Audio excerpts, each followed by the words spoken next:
Entretenimento sempre fez parte da vivência humana. O que antes na história eram jogos simplificados com pedras, galhos, ossos e tabuleiros de couro, hoje são os jogos digitais. Neste episódio vamos dialogar um pouco sobre como os jogos digitais estão presentes na nossa vida, além de falar da formação das comunidades, sociabilidade e os impactos dessa forma de lazer ou trabalho para alguns no dia a dia.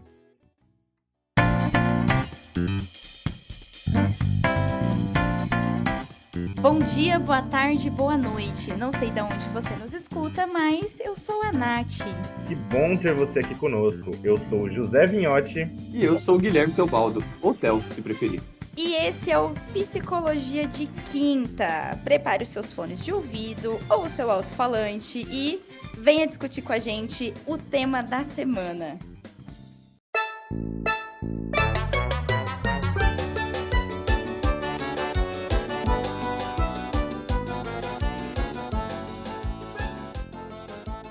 E para começar aqui, trazer essa ideia de que os jogos digitais não são só esses jogos ultra elaborados, AAA, como a gente conhece na indústria, né, que é o caso do Warzone, desses jogos de console, de computador, mas literalmente jogos também ali para mobile, ou até mesmo aquele paciência que você acaba jogando no computador ou que seu pai gosta de jogar, isso também é considerado um jogo digital. E para fazer o episódio de hoje, a gente vai se basear no relatório de 2024 da PGB, que é a Pesquisa Games Brasil. E só para introduzir um pouco vocês, nessa pesquisa, ela é elaborada principalmente ali pela Associação Brasileira dos Desenvolvedores de Jogos Eletrônicos, em parceria também com a Agência Brasileira de Promoção e Exportações e Investimentos, a Apex Brasil. Né? Ou seja, há toda uma lógica do setor industrial envolvida nessa pesquisa aqui, a gente levantou esse material para trazer alguns dados a mais para vocês sobre a realidade de jogar, ou dos games do Brasil. E bom, para começar, de fato, eu devo dizer que eu gosto muito de jogar coisas no computador, principalmente, né? Eu tenho essa vivência desde que eu me entendo por sujeito, né? Na minha época de infância, era aquela lógica do entrar na internet, do sair da internet, do ter um tempo para utilizar o computador. E eu tenho uma memória bem vívida de como eu comecei jogando, por exemplo, os jogos, às vezes, do próprio Windows, né? Um pinball ali, para daí depois transitar para jogos de browser, né? Tinha um Clique Jogos na minha época, outros sitezinhos assim, para daí então passar a desenvolver um contato maior com outras formas de games, né? No caso a gente teve a Level Up, que foi uma grande divulgadora dos jogos online no Brasil, até que hoje eu tenho aí minha vivência por meio da Steam, de outras plataformas, mas jogando principalmente no computador. E vocês, gente, vocês têm o costume de jogar alguma coisa também? Eu comecei sendo também uma player de PC. Eu jogava muito Diablo na época. Joguei Diablo 2 e Diablo 3 muitas horas de jogo nesses dois. Nossa, desses servidores, né? E depois com o tempo, hoje eu sou uma usuária muito mais de console, né? Então é muito raro. Hoje o PC realmente é só para trabalho. E uso muito mais daí o console, o PlayStation para jogar, né? E faço muito mais consumo de jogos com storytelling, né? Acho que tem um jogo principal que eu uso que é multiplayer, por exemplo, né? Um jogo online, assim. Então, mudou muito o meu perfil, né? Antes eu gostava muito mais também de comunidade online, então fui a pessoa também que consumiu Clique Jogos, fui da época do Rabu, então assim, tinham muitos joguinhos nesse sentido que justamente a gente marcava para entrar no jogo. E já transitei daí agora para algo mais, vamos dizer assim, offline de jogo, assim, né? Interessante que eu fiz um movimento contrário da Natália, né? Eu era um console player, né, digamos assim. Acho que o meu primeiro videogame foi um Play 2 e, putz, cara, ali tive muitas e muitas boas histórias, assim, sabe? Mas havia alguns jogos bem legais que eram no PC, né? Eu lembro que eu era bem criança, assim, os meus primos jogavam um que chamava Neopets, que era um site também, que o Theo comentou. Nossa, adorava Neopets. Esse aí você reviveu uma Quem memória lembra, agora. quem lembra do Baltazar Inflável. Mas... E aí, com o tempo, a minha irmã teve um computador e ainda era aquela lógica, né? Tipo, a gente divide o computador. Então, uma hora é você, outra hora sou eu, minha irmã mais velha, né? Com o tempo, esse computador acabou ficando pra mim e tudo mais. Mas ainda assim não era um bom computador. Então, pra mim chegar nos jogos competitivos, de fato, levou um tempo, né? Já que para você jogar jogos competitivos bem, muitas vezes você precisa de um bom equipamento também, né? Não basta só ter o computador. Então, eu demorei um tempinho, um pouco a mais para chegar, de fato, assim, como para ser um jogador de PC, né? Que no fato hoje sou. Acho que realizei meu sonho de ter um PC melhor, só que agora não tenho tempo mais que eu tinha antigamente para jogar, né? E eu acho que até aquela frustração de muitos jogadores de computador que passam a vida inteira sonhando em ter um bom computador e quando eles conseguem, eles não conseguem mais jogar. Porque já não é... É para rodar o software da empresa, né? Não para jogar. Exatamente. Porque de acordo com a pesquisa também, a gente vê muito esse perfil, né, dos usuários brasileiros, principalmente. São pessoas que têm um contato com os games desde muito cedo. Então são pessoas que apreendem esse mundo e essa realidade há muito tempo já, né? Então é a galera que começou no console, foi pro PC também, né, como eu. Mas muitas pessoas que têm filhos já, né? São pessoas ali de 35, 40 a mais. São recortes que muitas vezes a gente acha que não existe. Mas quando a gente se depara com essa pesquisa, a gente vê que esse recorte é muito, muito maior do que a gente pensa, né? E eu acho interessante isso que você trouxe agora, Zé, porque na pesquisa também eles constroem alguns dados sobre essa questão do perfil do jogador. Porque quando a gente fala de pessoas que jogam videogame, jogos online, a gente já tem no estereótipo, igual a gente está aqui, né, com o headset, né, com a câmera aberta. Então, a gente já tem esse estereótipo de uma pessoa mais nova. Mas é interessante trazer que existem públicos muito variados, né? E que, por exemplo, hoje o smartphone ele também é um espaço de muito consumo de jogos. Então, é só pensar aqui naqueles jogos tipo Candy Crush, por exemplo, como Palavra Cruzada, ou até o Paciência, que nem você trouxe também, né, Théo? Que hoje tem versões para o mobile, para o smartphone, e que muita gente usa. Então, é comum você estar num ônibus e estar vendo pessoas que às vezes estão indo ou voltando do trabalho, que são pessoas aí desse público de novo, 30 a mais, 40 a mais, ou duvido aqui que alguém que já não encontrou, seja com a avó, seja com a tia, e tá ali jogando um Candy Crush, tá ali jogando uma Palavra Cruzada online, sabe? Então, é interessante quebrar também essa lógica de que o jogo online é só esse gamer mais novo, né? Essa pessoa ali adolescente ou um jovem adulto, né? Não à toa que vale aqui reforçar a notícia de que uma senhora de Uberaba, de Minas Gerais, de 59 anos, foi competir no Mundial de Candy Crush, porque ela era uma das melhores colocadas e foi para Londres competir. Então, assim, a gente tem que... Confesso que eu não sabia nem que tinha campeonato de Cara, Candy tem Crush. campeonato de Excel, tem campeonato de Excel. Você já viu isso? Tem campeonato de tudo. Exato. Então é interessante a gente olhar esse perfil, sabe? Acho que até a partir disso a gente pode começar a pensar também nessa noção de comunidade que se desenvolve em torno dos games, dos jogos, né? Porque hoje tem até essa palavra, né, que tem até um peso, né, que é o gamer. Né, que eu tava até brincando com o pessoal aqui antes da gravação que se utiliza tanto que até perde o próprio sentido, mas refere a esse estereótipo que a Natália tava colocando da pessoa que joga constantemente jogos eletrônicos. Mas se a gente fizer um recorte hoje, diferente de décadas atrás, em que o ser gamer era um recorte de classe, hoje os mobiles, os jogos em smartphone e até mesmo jogos para computador, mas às vezes ali que não exigem tanto desempenho da máquina ou do aparelho que a pessoa tem, fez com que essa lógica de jogar fosse muito mais ampliada para também outras classes e pessoas. A gente tem até aqui alguns dados, né, na PGB, que fala, né, por exemplo, num recorte que ele faz de classe social, inclusive eu recomendo vocês depois darem uma olhada nessa pesquisa, porque ela é muito completa, traz desde comportamentos sobre séries, para além dos jogos, né, do que só os jogos em si, mas ele traz aqui, por exemplo, né, os consoles, eles são mais predominantes na classe A, né, com 26% das pessoas que jogam nos consoles jogando, aí pertencentes a essa classe, e já o smartphone e o computador, ele é um pouco mais democrático, né, ali na classe B2, né, já apresenta a maior parte dos players residindo ali nessa faixa econômica, né, e o que é que isso traz pra gente? De que hoje, o jogar ele não é só atrelado ao dinheiro. né? Se a gente pegar na década de 80, 90, quem comprava um Nintendo 64, quem tinha um Atari, por exemplo, quando lançou o Atari no Brasil, eram pessoas que tinham condições econômicas muito discrepantes do brasileiro padrão. Mas hoje o brasileiro padrão... Eram as mesmas pessoas que tinham linha telefônica. Exatamente. E que tinham até um computador, por exemplo, antes dos anos 2000, que Sim. também era difícil, né? Mas hoje isso se ampliou de tal forma que qualquer um consegue jogar alguma coisa em algum dispositivo de qualquer lugar. Claro que mais além a gente vai falar um pouco sobre consequências, entre outras coisas, mas pensando sobre essa lógica de comunidade, o brasileiro, ele em específico, ele não consome só o jogo.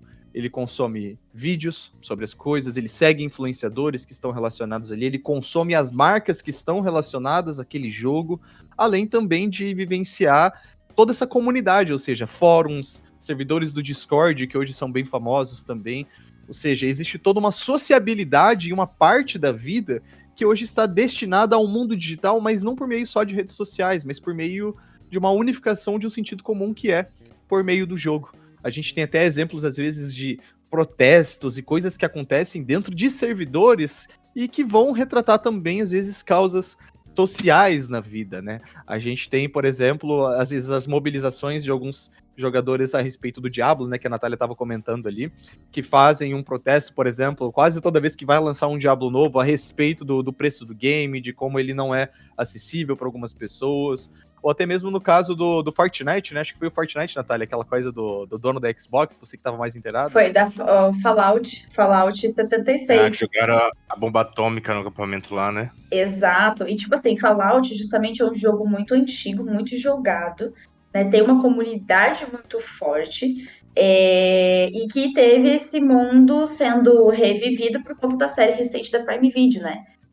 Que inclusive é excelente. Tipo, foi uma série que eu estava com expectativas medianas e fui completamente surpreendida, por exemplo. Eu também. Joguei o New Vegas e tô rejogando agora o Fallout 4. A série me levou a comprar, por exemplo, Fallout 4 para jogar agora, né? Mesmo sabendo que, de novo, é uma mecânica diferente, porque já é um jogo mais antigo, né? Mas o que aconteceu foi um movimento da comunidade, que você comentou, que bombardearam o acampamento do Phil Spencer, que é um dos diretores da área da Xbox. E isso foi ele tem um acampamento grande dentro do Fallout 76, e a questão foi justamente uma forma de um protesto por conta do fechamento, de um encerramento de alguns projetos, de alguns estúdios, e dos layoffs, porque alguns meses atrás a Microsoft já havia demitido 1.900 funcionários. E agora veio uma nova onda de layoffs e o encerramento de alguns projetos que são, por exemplo, responsáveis por Wolfenstein, Prey e outros nomes grandes dentro da Bethesda, por exemplo, né? Então foi uma forma de protesto da comunidade de ir lá conseguir a arma máxima, que é justamente o que move todo o Fallout, né? Tipo assim, a representatividade desse controle, que é o NUC, né? A arma nuclear, e ir lá no acampamento do chefão e simplesmente detonar, falando, é isso, você precisa da sua comunidade pro seu jogo. Exatamente. E eu acho muito interessante quando a gente pensa nesse recorte, né, sobre os smartphones e sobre as classes sociais, né? A gente entender também acho que o total mérito de jogos como Free Fire, por exemplo, que muitas vezes são desmerecidos pela própria comunidade, né, gamer. E a sacada genial, na realidade. O Free Fire, não sei se ainda é, mas durante muito tempo foi um dos jogos mais jogados no Brasil, né? E por quê? É uma forma de você dar a acessibilidade àqueles jogos que as pessoas procuram. Então, as pessoas começaram a se interessar pelos famosos Battle Royales, né? Então tinha o PUBG, tem, né, o Fortnite, coisas desse gênero. Só que, para você conseguir rodar jogos assim, tanto no seu smartphone quanto na sua máquina, você tinha que ter uma máquina um pouquinho melhor, tinha que investir um pouco mais para isso. Free Fire não. Ele roda em qualquer celular. Em qualquer lugar que você esteja com um celular simples, você pode jogar um Free Fire. E trazer essa acessibilidade às pessoas é uma sacada muito interessante e muito importante também. Consequentemente, sendo dos jogos mais jogados, torna-se uma comunidade enorme. E a própria comunidade começa a movimentar o game, alavancar e tudo mais, né? E o game começa a ser colocado em novos lugares também, né? Acho que vários jovens com sonho de ser jogadores profissionais ou influencers de Free Fire também. Então, a gente não deve excluir essa parte da comunidade em que jogam jogos que a gente não vê como legais ou como bonitos ou algo assim. A gente tem que entender que tem público para tudo, né? E jogos acessíveis como Free Fire ou Candy Crush mesmo são os que mais têm acesso, são os que mais, como que eu posso dizer, tem números assim, né? Nas redes, porque justamente você consegue pegar um público de uma dona de casa que vai jogar um Candy Crush depois do almoço, ou um jovem que tá no intervalo da aula, ou, né, ou em casa ali durante a tarde, jogando Free Fire e estudando ali várias builds diferentes para grindar o ranking dele, né? Mas traz também, eu acho que, para esse debate, que eu acho muito importante, a questão histórica de sempre haver essa relação entre Brasil e pirataria, né? Que é muito importante a gente colocar também por conta dessa questão social. Por que existe tanta pirataria no Brasil? Porque simplesmente o preço dos jogos e de todas as coisas de games, eles não são adequados à nossa realidade, né? Eu vi até um vídeo de um produtor esses dias falando de como acabar com a pirataria no Brasil. Ele, produtor de um jogo indie, falou assim, cara, meu jogo custa $5, né? Mas aqui no Brasil, eu vou diminuir o preço em dólares. Por quê? Eu posso perder essa, entre aspas, né, essa quantidade de $2 a $3 que eu vou tirar, mas eu vou ganhar na quantidade, né? Eu tenho que entender a realidade daquele país. Eu não posso cobrar em dólar num país que o dólar é 5, vale por 5, né? Então o jogo dele custava, não sei, 10 ou $5, foi para 2 ou 3. E essa é uma estratégia muito acertada de você conseguir combater a pirataria. E depois que ele fez essa alteração, o Brasil ficou responsável por 20% do total de arrecadação da empresa. Ou seja, pelo preço que foi vendido, o brasileiro comprou tanto o jogo que chegou a superar a nível de quantidade de players, os players de outros países, e a renda foi tão grande que se tornou 20% da receita de toda a empresa. Exato. Exato. Então, Alô, EA, escuta isso e aprenda. vamos parar com as pequenas microtransações dentro do jogo e aí. Isso é um pouco fruto do Destiny 2, porque ele foi um dos precursores dessa lógica da skin e do comprar um item customizável, que inclusive às vezes esse item te dá vantagem dentro do jogo, né? O famoso pay to win. Então, por exemplo, né, eu jogo muito Apex Legends, que é um jogo grátis, mas que eu até brinquei, a EA não olha, né? A Respawn não olha pro continente e para a área da América do Sul, né? Então é bem negligenciada. Não à toa, não é um dos jogos mais jogados aqui. Ele é um jogo muito forte em outros contextos, né? De outras regiões. Só que ele tem algumas skins que são pay to win. Então a mira de uma arma vai ficar melhor com aquela skin, por exemplo. E eles têm alguns itens customizáveis que nem você trouxe agora, né, Zé? Trazendo nessa questão monetária. Tem alguns itens que são especiais que chegam a custar basicamente quase R$1.500. Olhando em dólar, até que, entre aspas, faz sentido, né? Então, recentemente eles fizeram um evento junto com o Final Fantasy e foi um absurdo. Tipo, todo mundo criticou porque o preço foi ridiculamente alto, sabe? E o que mantém as pessoas querendo ou não nessa lógica? Muitas vezes a comunidade. Então, esses tempos atrás, eu estava vendo um vídeo do Leon e da Nilce, e eles estavam justamente conversando sobre a temporalidade dos jogos. Então, a média de jogos que são utilizados no PC, nos consoles Xbox e PlayStation, são jogos que têm uma vida útil já de uma média de 7 a 8 anos. Então, por exemplo, os jogos mais jogados são Call of Duty, Fall Guys, o próprio a CS. Então, assim, são jogos que nem eles estavam comentando, o próprio Apex Legends também, eles estão ali com atualizações no servidor constantemente. Então, não é um jogo que você precisa comprar mais de uma vez. Você vai justamente comprando um item customizável e fazendo parte daquela comunidade, por exemplo. O que já é diferente de uma Nintendo. A Nintendo, ela já tem uma faixa de etária de vida dos jogos menor. São ali 3, 4 anos. Mas por quê? Porque a Nintendo daí lança o jogo em si, né? E também a gente tem que falar no custo da Nintendo, que é muito caro realmente os jogos da plataforma da Nintendo, né? Então, assim, é interessante olhar isso de como a tabela que eles trazem nesse consumo de jogos, ela também flutua muito nesses jogos online, nesses jogos de comunidade, onde você vai ter um servidor, onde você vai ter atualizações, onde você vai ter patch notes, por exemplo, né? E até mesmo essa questão da, vamos dizer, pirataria da comunidade, que é o caso do Minecraft, né?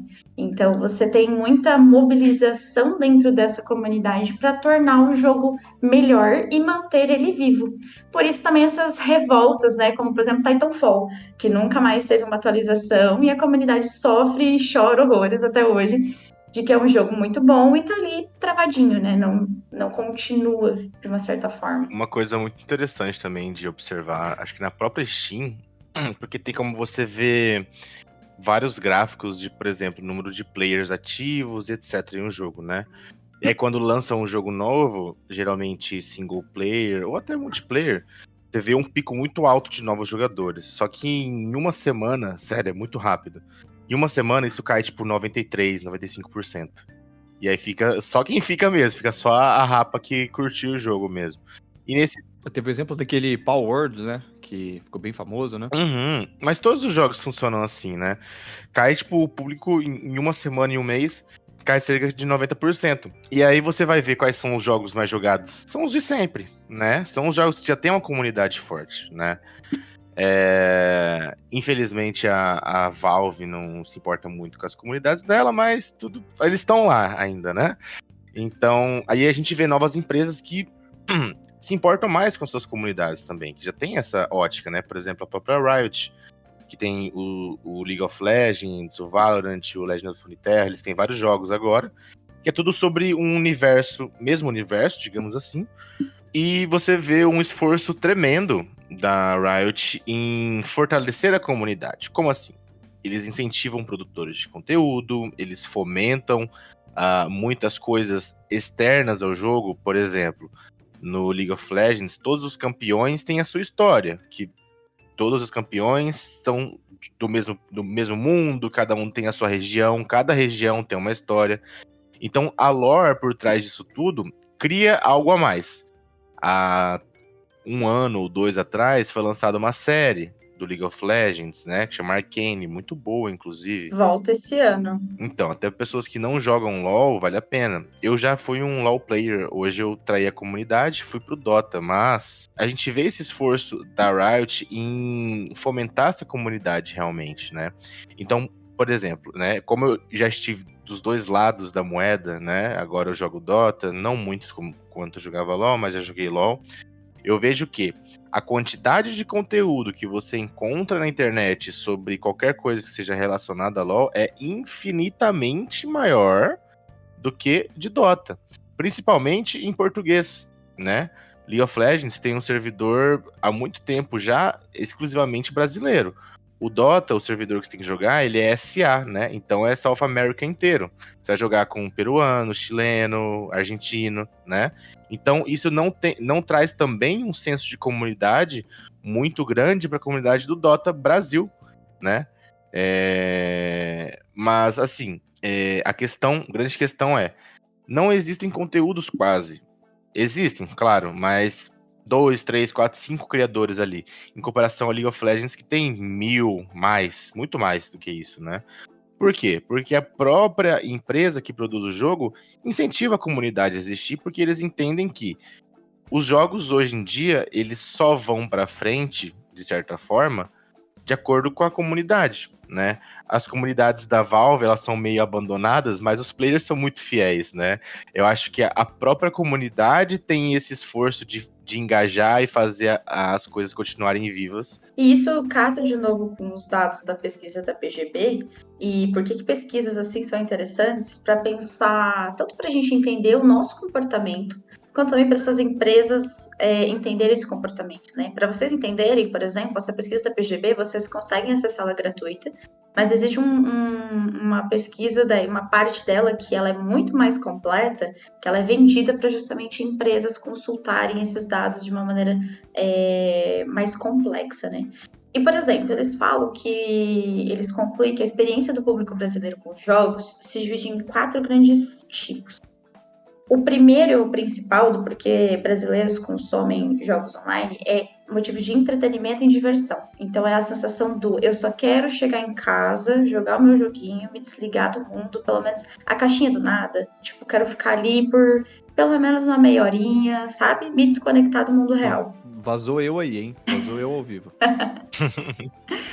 O segundo é o senso de engajamento, de motivação. Então, eu quero jogar esse jogo porque esse jogo é interessante, eu vi alguém falando sobre ele, sei que ele tem uma história legal, é algo que ele, tipo, entrega um pouco mais, né? Então, aí a gente já tá falando de jogos, por exemplo, um God of War, estamos falando aí de, por exemplo, vou jogar um Red Dead. Então, assim, são jogos... The Last of Us. Então, são jogos que tem mais... um lado, vamos dizer assim, de storytelling, né? O terceiro vem para esse senso de pertencimento, de socialização. Então, por exemplo, durante a pandemia, 2 jogos que aconteceram muito, que explodiram, foi Gartic Phone. Então, a gente entrava no Discord, ficava jogando Gartic Phone, que nada mais é do que um stop, vamos dizer assim, né? Com desenhos e etc. Ou também o Among Us, né? O Among Us também explodiu durante a pandemia, então a gente entrava no Discord, fazia servidor e ficava jogando Among Us. Então, é por esse pertencimento de comunidade, né? Do tipo assim, meus amigos jogam, eu quero jogar também, né? Tá todo mundo falando desse jogo, eu vou jogar também. Por isso esses booms, né, que nem você trouxe, né, Zé? Tipo, um jogo lança, todo mundo vai jogar, dali a pouco fica realmente só quem gosta, né? E o quarto senso, que é a identificação. Então, assim, eu gosto que é essa questão. Ficou essa pessoa, eu gosto tanto desse jogo, eu gosto tanto disso daqui, que é uma coisa cultural e identitária. Então, eu vou ter quadro em casa, eu vou ter miniatura em casa, eu vou ter uma almofada, um caderno, uma bolsa, eu vou usar a roupa seja da org, né, do eSports, seja daquele personagem que eu jogo, né? Então, tem esses nichos e esses envolvimentos que, fortalecem esse tipo novo, né, de consumir um entretenimento, mas também fortalece a minha identidade enquanto pessoa, sabe? Então, é interessante olhar para esses dados de pesquisa até para a gente entender o nosso próprio perfil enquanto consumidor brasileiro, por exemplo. Você falou agora, acho que um ponto central sobre essa sociabilidade nos games são as formas de expressão que as pessoas encontram para existir, ou seja, ter sua própria subjetividade nesse campo online mesmo. E eu vou dar um exemplo aqui que talvez faça muito sentido, e para quem nunca viu isso, talvez não faça tanto sentido, mas eu vou explicar, que é o GTA RP. O que é o GTA RP, né? GTA RP é o GTA Roleplay, que nada mais é do que uma modificação de alguns servidores de GTA Online, a ponto em que as pessoas podiam ali, podem, né? Porque isso ainda é muito forte hoje, assumir determinados empregos, coisas dentro do jogo, a ponto de ter essa magia do RPG de você incorporar um outro personagem que não a sua pessoa real. Mas isso alcançou uma proporção tão grande que as pessoas passaram a utilizar modificador de voz, passaram a encenar falas, posturas, fazer comunidades inteiras em cima desses servidores que traziam essa noção de pertencimento. Eu vou dar o exemplo de uma figura pública que foi, digamos assim, um amplo divulgador disso, e inclusive hoje é considerado um desses maiores influencers que a gente tem, que é o Coringa, acho que é Loud Coringa, né, que é um dos caras que faz live na Twitch e alcança 40, 30 mil pessoas assistindo concomitantemente jogando GTA RP, que nada mais é do que ele assume uma persona, assume um papel dentro daquela sociedade, dentro do jogo, e passa a incorporar isso. Então tem as gangues ali, tem os policiais, tem os bombeiros, tem os jornalistas, tem, por incrível que pareça, as garotas de programa dentro do RPG, e as pessoas incorporam essa forma de expressão. Mas isso me traz até numa memória mais antiga, por exemplo, do MMO que eu joguei que chamava Terra. Nesse Terra tinha um líder do clã ali que ele era um cara, dá pra ver que ele era um senhor mais velho, mas ele só utilizava bonecos femininos, né, às vezes extremamente sexualizados ali, utilizava um modificador de voz também e parecia uma menina My Girl, né, quando você ouvia. E no momento que eu me deparei com o Instagram desse cara, aí que eu tive o choque dessa forma de expressão que os jogos permitem. Quando eu fui ver, era um tiozão, ali na faixa dos seus 50 anos, com a família dele, com aquela barriguinha clássica de chopp, que ia pescar aos finais de semana, mas que dentro daquela realidade do jogo, ele era uma pessoa completamente distinta, às vezes com quem ele se sentia confortável de ser naquele mundo. E isso só traz também como a nossa subjetividade está diretamente relacionada também aos jogos que a gente joga, a forma que a gente escolhe se expressar nessas plataformas. E outra coisa que é importante dizer também é sobre o público feminino, né, nos jogos. A gente muitas vezes pensa que o universo dos games é um universo masculino, mas a gente se engana muito, né? Talvez nos consoles e nos computadores elas ainda sejam minoria, mas no ambiente dos smartphones elas já são a maioria. E acho que também tem uma questão sobre entender esse papel do jogo, né? Então, que nem você abriu o episódio falando, até o jogo, o jogar, o lúdico, ele sempre esteve presente na nossa vida enquanto ser humano, na sociedade como um todo, né? E a gente tem muito esse hábito de demonizar coisas novas. Então, quantas notícias, quantos estudos a gente não vê falando sobre como os jogos influenciam sempre de uma maneira negativa, sempre de uma maneira ruim. Então, os jogos incitam a violência, os jogos incitam desatenção, né? Enfim, sempre essa questão muito causal, né? Tipo, causa e consequência. Quando, de novo, eu sempre falo essa frase, nada é preto no branco, né? Nada é dicotômico desse jeito quando a gente olha para nós enquanto sujeitos, enquanto pessoas que vivem numa comunidade, independente dela ser online ou dela ser face a face, né? Dela ser no nosso mundo real, vamos dizer assim. Então, quando a gente olha para esses comportamentos, vamos dizer, disruptivos, esses comportamentos que existe um termo que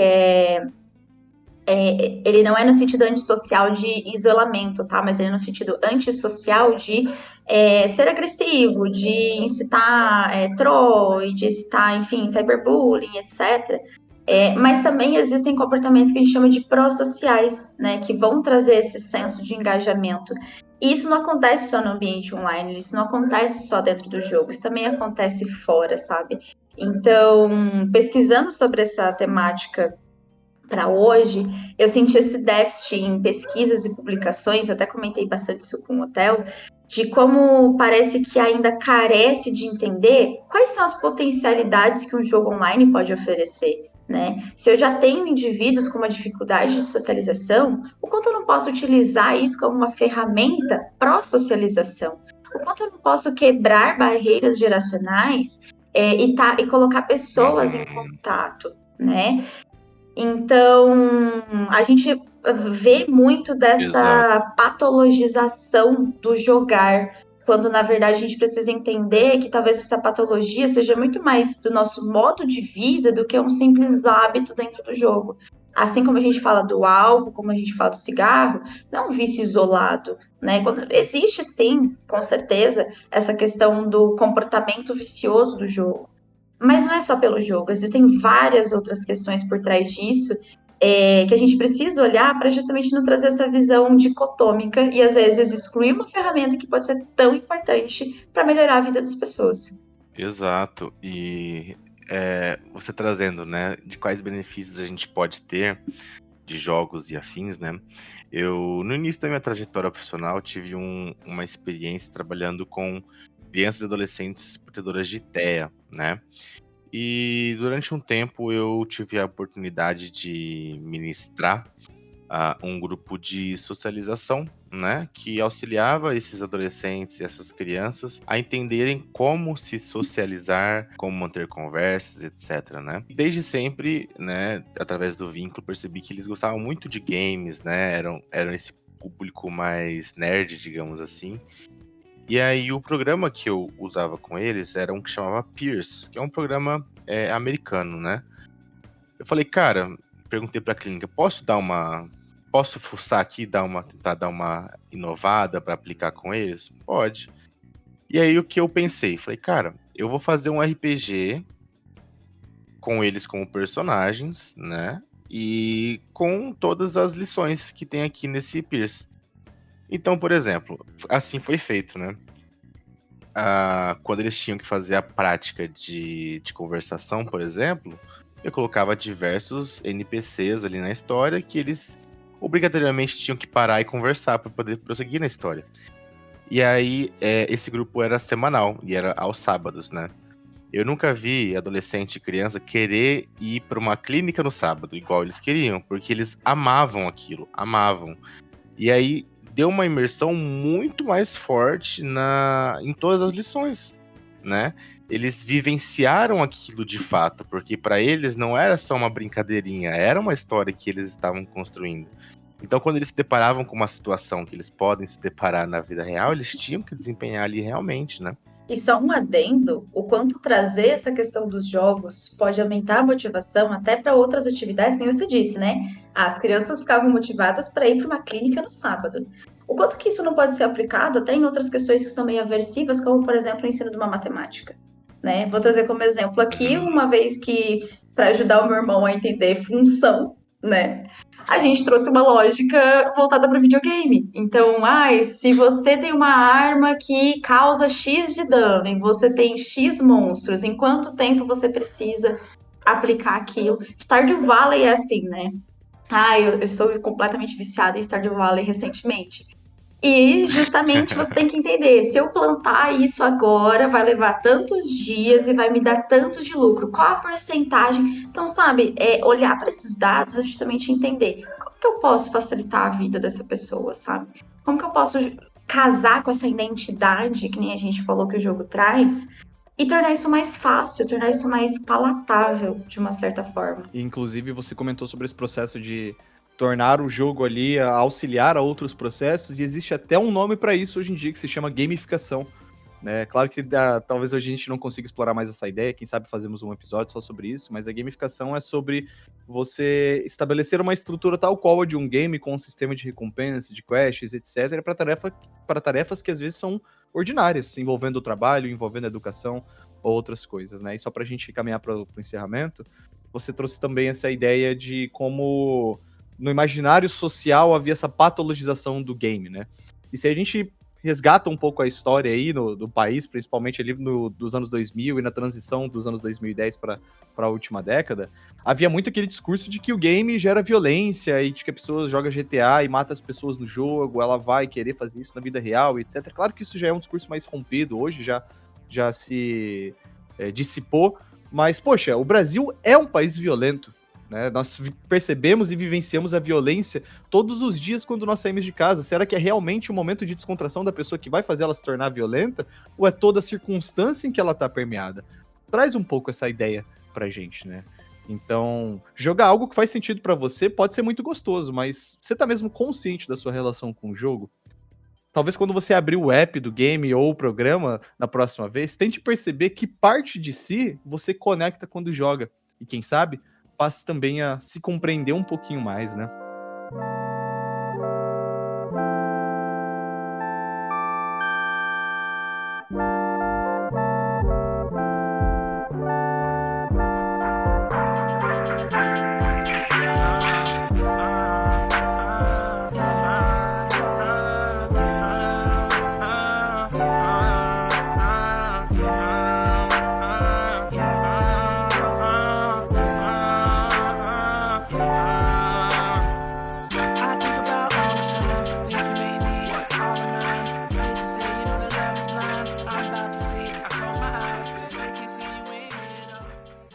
O Psicologia de Quinta é uma produção do Espaço Kinesis Psicologia. Novos episódios todas as quintas. Entre em movimento com a gente!